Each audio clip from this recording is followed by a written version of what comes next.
এদিকে নোয়াখালীতে বৃষ্টি একটু কমে এলেও জলাবদ্ধতায় দুর্ভোগ বেড়েছে। সবশেষ পরিস্থিতি জানাচ্ছেন সহকর্মী আবুল হাসনাত বাবুল। বাবুল, কেমন দেখছেন পরিস্থিতি, আমাদের বিস্তারিত জানাবেন।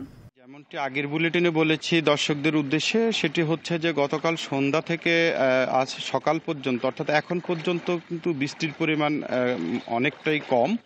আকাশ কিন্তু ঘুমোটে অবস্থায় আকাশে বিরাজ করছে, পাশাপাশি আকাশ মেঘাচ্ছন্ন রয়েছে।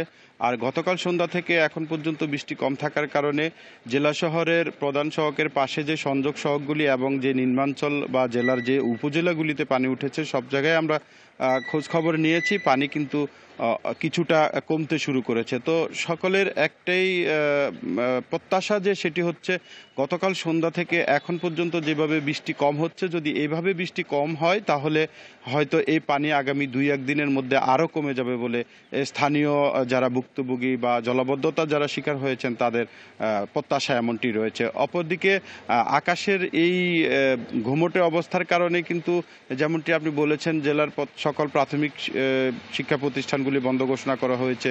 শিয়া বাটার ও ভিটামিন ই সমৃদ্ধ লিলি হালাল বিউটি সোপ, তারুণ্যময় উজ্জ্বল ত্বকের জন্য। এবং আগামী গত 9 তারিখ থেকে আগামী 11 জুলাই পর্যন্ত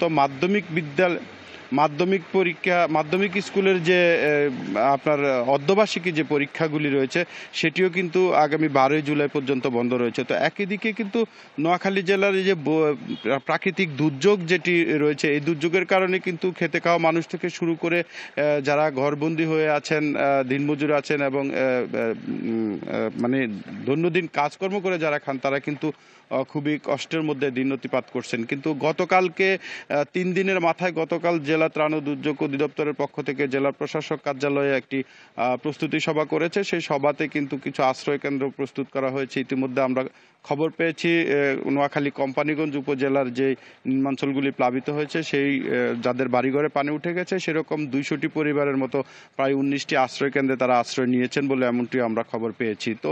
তো সব কিছু মিলিয়ে আসলে নোয়াখালীর এই প্রাকৃতিক দুর্যোগ এবং এই যে অল্প বৃষ্টিতে নোয়াখালীতে যে জলাবদ্ধতা সৃষ্টি হয় সেটি কিন্তু নোয়াখালীবাসীর জন্য প্রতি বছরের বর্ষায় কিন্তু এই দুর্ভোগটি পোহাতে হয়।